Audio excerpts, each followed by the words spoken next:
Le sommet est terminé. Les travaux du 39e sommet de l'Union africaine se sont achevés le 15 février à Addis Abeba.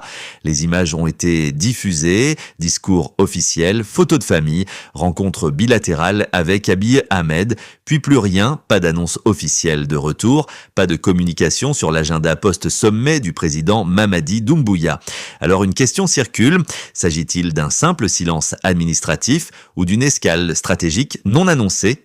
Attention, nous ne parlons pas de rumeurs, nous parlons d'hypothèses géopolitiques plausibles.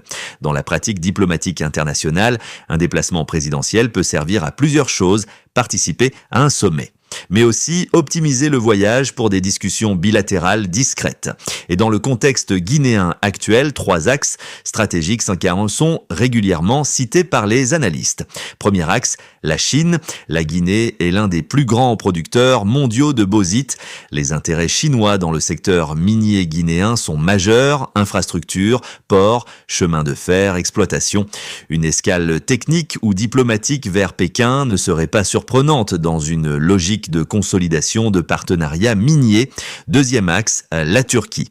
Ankara a renforcé sa présence économique en Afrique de l'Ouest ces dernières années. Construction, sécurité, coopération militaire, projets publics. La Turquie entretient des relations croissantes avec Conakry.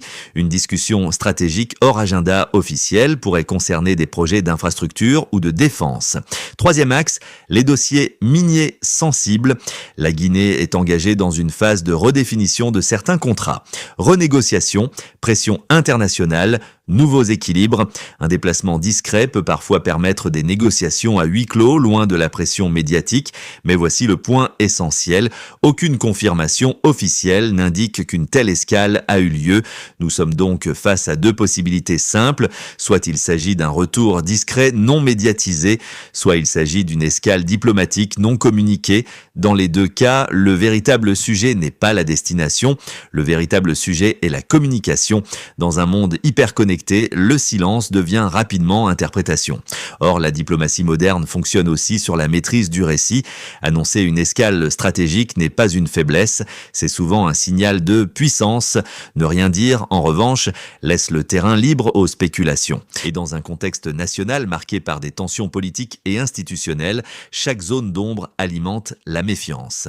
La Guinée est à un moment charnière de son repositionnement international entre souveraineté affirmée, partenariat minier stratégique et recherche de nouveaux équilibres diplomatiques.